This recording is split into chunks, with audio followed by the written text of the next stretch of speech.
think people don't know what it was to be a member of the Cowboys in the 90s at that time. You guys were superstars. You guys were rock stars. You guys were like a band that toured. It took on like a life of its own almost. It really did.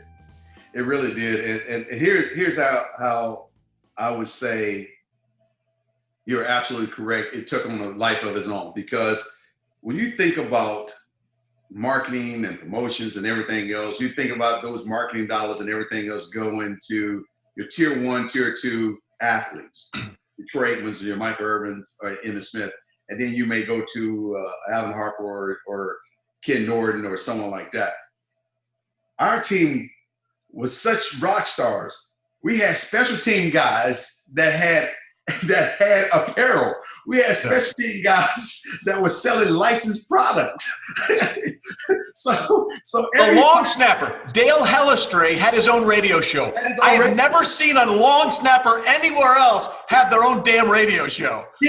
Kenny Gant, the shark, had his own shark in hats and everything. He'd do his dance on the football field, and everybody had a piece of the success that we all were able to enjoy. And that's when you know that, hey, there's something special here. We had a lot of personalities, no doubt. Oh, well, I used to kid with Darren Woodson all the time. Thank God the Twitter wasn't around for the Cowboys in the 90s, because things might have gone south in a hurry. But I think every athlete, Emmitt, wants to be the baddest guy on the block. And for about a 3-year, 4-year period, you guys were. I mean, the swag you guys had was unmistakable.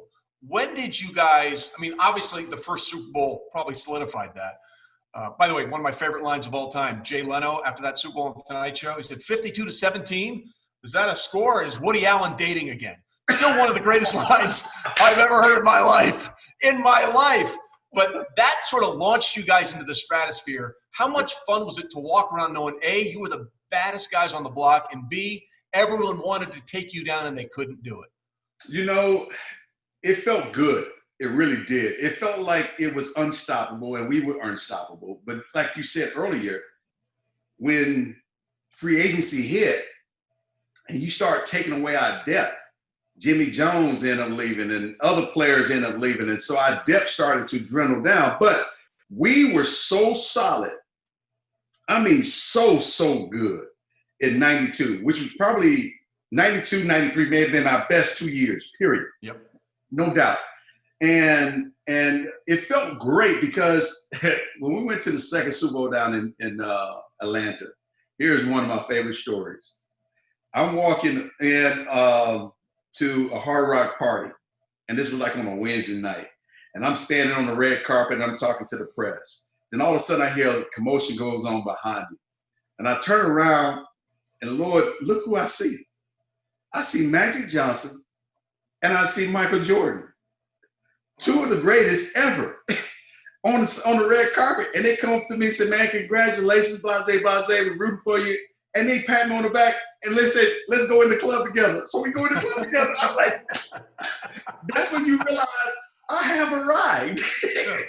That same old night, I was going into the Hard Rock Cafe for a party. MJ and Magic J, they all walking on West Lane. That night before we got to the actual party, I'm riding in the car with my marketing manager, Werner Scott and Larry Lundy.